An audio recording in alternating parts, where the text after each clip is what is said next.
Have you ever stood in front of your own reflection and, for a moment, felt the glass ripple with something ancient, something dark and silent, pulsing beneath your skin?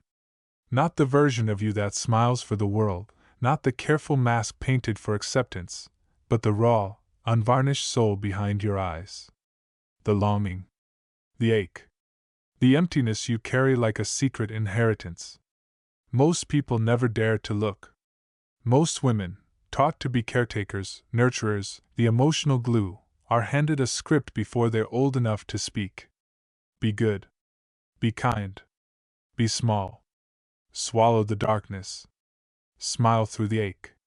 But what happens when the shadow, the forbidden self, the part you were told to bury, begins to claw at the surface? Carl Jung called it the shadow, the collection of everything we are taught to reject, deny, or repress. The shame, the rage, the wild hunger. The desires that don't fit the mold. The wounds that never fully closed. The world tells women to be light, to be forgiving, to be endlessly soft and accommodating, but the psyche is not so easily pacified. In the depths you are vast. You are storm and goddess, wolf and child, sinner and saint. The shadow waits in that wasteland, whispering, I am you. Don't look away. If you're watching this, maybe you've felt it. The emptiness that no achievement fills, the exhaustion of performing a self that doesn't quite fit, the gnawing suspicion that your pain is not a personal failure, but a collective inheritance. You were not born empty. You were emptied by a world that fears women's darkness as much as their power. By families that gave love with conditions. By early wounds that taught you to trade truth for belonging. Think back to childhood. Maybe you remember a moment, small but seismic, when you learned which parts of you were unacceptable. Maybe it was your anger, sharp and bright as a blade. Maybe it was your sadness, inconvenient and heavy. Maybe it was your hunger for more love, more space, more life. Too much, they said. So you became less. This is how the shadow is born. Each time you were shamed for feeling too deeply, for asking too much, for wanting to be seen, another piece of you was exiled into darkness. The world taught you to be a good girl, a good woman. To tuck away the wildness, the mess, the ache, and smile politely as your own soul starved. But the shadow does not die. It waits in the silence, grows in the dark. It shows up as numbness, as rage that simmers beneath the surface, as self-sabotage, as relationships that repeat old wounds like broken records. You become the caretaker, the peacemaker, the invisible one, so practiced in meeting everyone else's needs that you forget the sound of your own longing. And then, one day, the emptiness becomes unbearable. Maybe it comes as a breakdown. Maybe it comes as a slow drifting from your own life, a quiet despair you can't name. You look at your hands and wonder whose life you're living. You wake up in the night, heart pounding, body aching, and realize you don't know who you are beneath the masks. The shadow is not your enemy. It is the part of you that remembers. The part of you that refuses to die, even when you wish it would. It is the child who screamed when she was told to be quiet. The woman who burned with hunger when she was told to be grateful for crumbs. The soul that aches for wholeness, not perfection. Jung believed that real healing, the journey of individuation, begins when we turn toward the shadow. When we stop running. When we look into the darkness and say, I see you. I will not abandon you again. But this is not the work of a single night. It is a lifelong reckoning. It is peeling back layer after layer of inherited shame, cultural conditioning, and personal trauma. It is facing the ghosts of your childhood, the mother who could not love you as you needed, the father who was never really there, the friends who betrayed your trust, the lovers who mirrored your wounds. It is grieving the life you might have lived if you were never taught to be afraid of yourself. Most women are taught to be afraid of their own power. Afraid of their own darkness. Too emotional, too angry, too needy, too much. So you twist yourself into something smaller, hoping to be chosen, hoping to be safe. But the soul does not want safety. It wants truth. It wants freedom. It wants to be seen, All of you, even the parts you were told to hide. There is a story I want to tell you. It is the story of a woman I once knew, let's call her Anna. Anna was, by all accounts, a success. She had the career, the partner, the apartment with the sun spilling across her kitchen table each morning. She was always smiling, always the one people turned to for comfort, for advice, for softness. But inside, Anna was a wasteland. She woke up each day with a heaviness she could not name, a sense of drifting through her own life like a ghost. She had done everything right. She had followed every rule. And yet, she was empty. Anna's emptiness was not laziness, not a lack of gratitude, but a symptom of a deeper exile. She had spent her whole life performing the version of womanhood that was expected of her, caring, selfless, endlessly accommodating. She had learned early that her anger was dangerous, that her needs were inconvenient, that her boundaries were negotiable. She became the woman everyone loved, but no one really saw. And so, when she finally broke down, when the facade cracked and the emptiness spilled out, she was terrified. She felt like she was dying. In a way, she was. This is the spiritual death that precedes awakening. The moment when the old self, the mask, the persona, the carefully constructed identity, begins to fall away. For weeks, Anna could barely get out of bed. She would stare at the ceiling and feel nothing, or everything. She lost all motivation. The things that used to give her meaning, her work, her relationships, her routines, felt hollow. She wondered if she was broken beyond repair. But in that emptiness, something new began to stir. A voice, quiet but persistent. There is more to you than this. Anna began to read about the shadow.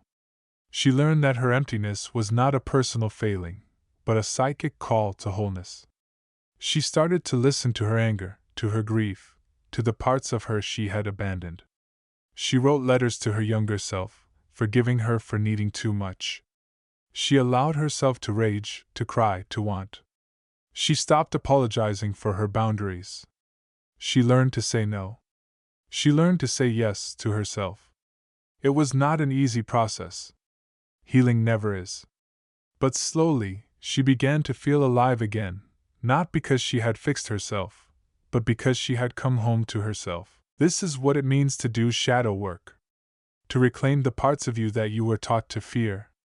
To stop performing and start living. To realize that your pain is not a curse, but a map. That the emptiness is not a void, but a doorway. That the darkness is not an enemy, but a guide. But the world will resist your awakening.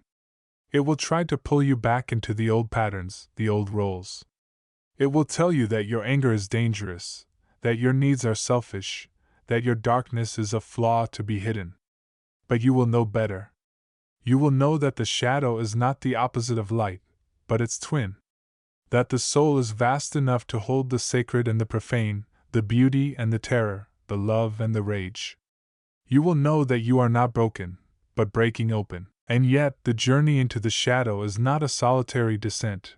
It is a reckoning with every voice that ever tried to silence you, and every mask you ever wore to be loved.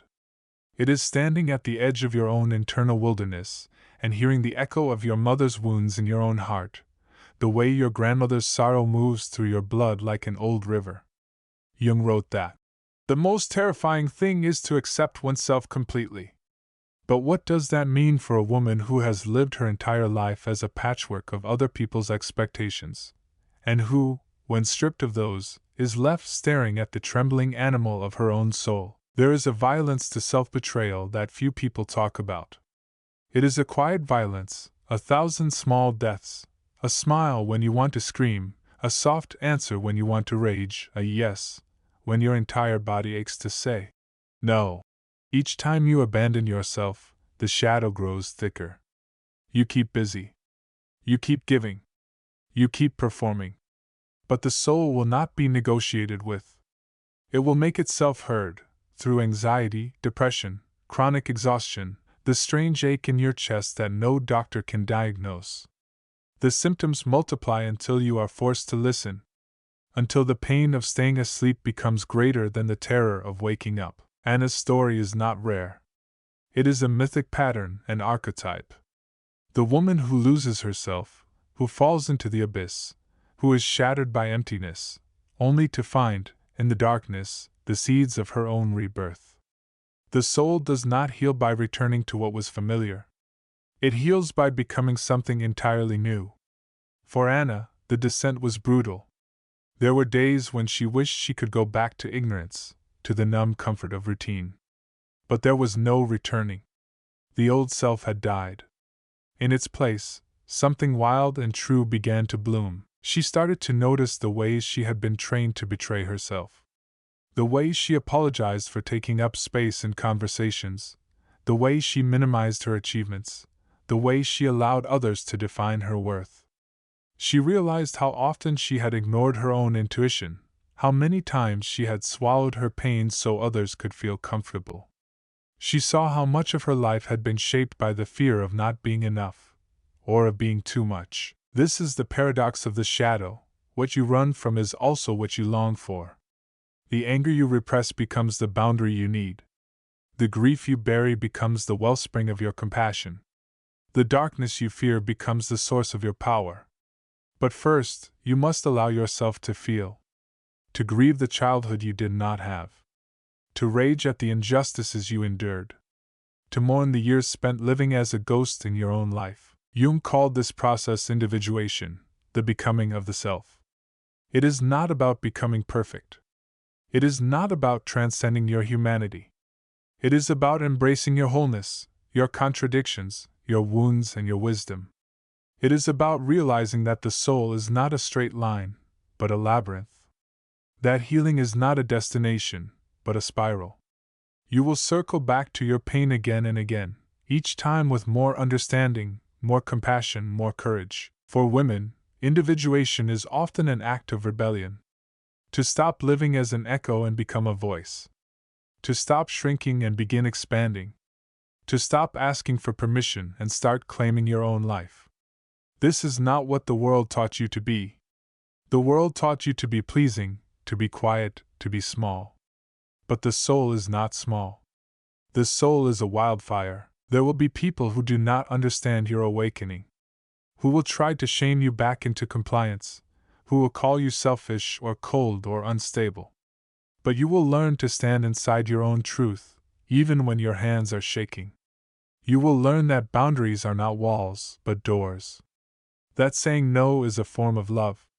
That your darkness is not a flaw, but a gift. Anna, in her healing, became fierce. She stopped apologizing for her pain. She stopped performing for approval.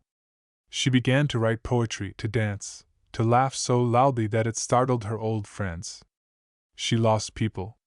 She gained herself. She learned to hold her own hand in the dark. She found other women walking the same path, women who had dared to look at the shadow and found, not a monster, but a guide. It is easy to romanticize the journey, but the truth is messy. Some days the old patterns return and you find yourself shrinking again. Some days the emptiness roars back and you wonder if you've made any progress at all. Healing is not linear. The shadow is always with you, but now you know its name. Now you know that when the ache returns, it is not a sign of failure, but a call to deeper honesty. You start to see the games the ego plays, the way it tries to protect you by keeping you small. The way it fears rejection, so it sabotages intimacy. The way it clings to certainty, so it avoids the unknown. But the self, the deep soul, the ancient you, wants to live, to risk, to love without armor. You realize that most of your suffering came not from your flaws, but from your refusal to embrace them. That the persona you wear to survive cannot hold the fullness of who you are destined to become. This is the reckoning. The moment you stop running from yourself. The moment you stand in front of your own reflection and refuse to look away.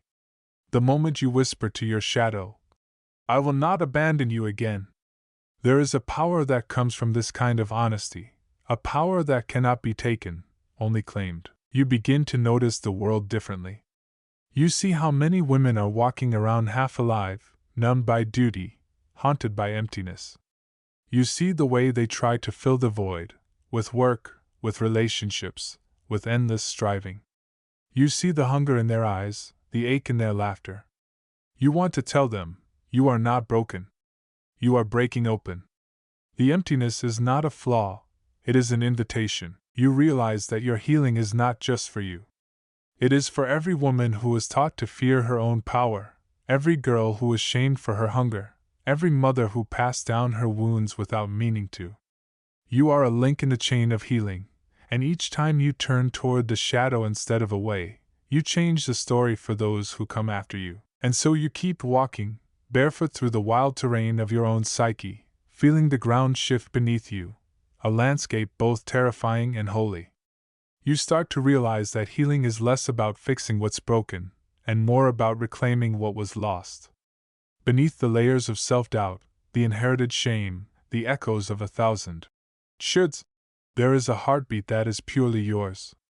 You learn to listen for it, to trust its rhythm, even when the world tells you to turn away. There are days when the shadow feels like a weight, pressing down on your chest, a suffocating fog.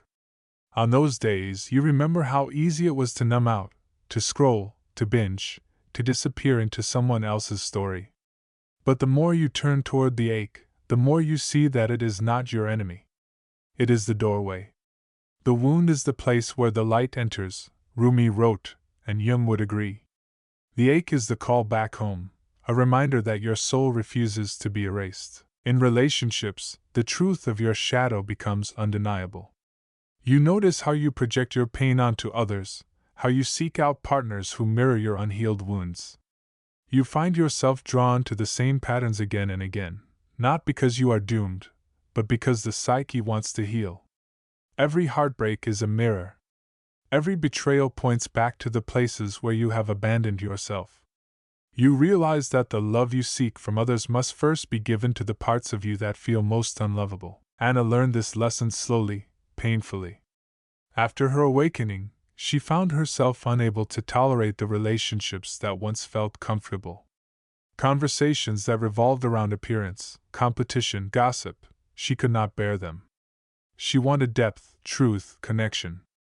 But most of all, she wanted authenticity. She wanted to be seen in her wholeness, not just her light. She began to attract people who were also on the journey of integration, people who could hold space for her darkness, who didn't flinch in the presence of real emotion. It was terrifying, at first, to be so exposed, but it was also the beginning of true intimacy. The Jungian idea of the anima and animus, the inner feminine and masculine, began to make sense to her, not as abstract ideas but as living forces within her psyche. She saw how she had denied her inner masculine, her agency, her boundaries, her capacity to say no and claim her space. She began to integrate that energy, to become her own protector, her own advocate. At the same time, she learned to honor her inner feminine, her intuition, her receptivity, her capacity to feel deeply. The more she embraced these polarities, the more whole she felt. The emptiness began to lift, replaced by a quiet, steady sense of presence. For the first time, Anna could sit in silence and not feel hollow. She could be alone without being lonely. She no longer needed to perform for love, because she had become her own sanctuary. The shadow had become her teacher, not her tormentor. She realized that the journey was not about eradicating darkness, but about bringing it into relationship with the light. That wholeness is not the absence of pain, but the willingness to be with pain, to learn from it, to let it shape you into someone capable of deep compassion. We live in a world that profits from your self-doubt, that thrives on your insecurity.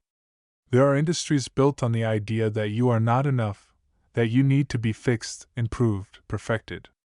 But the deeper truth, the soul truth, is that you are already whole.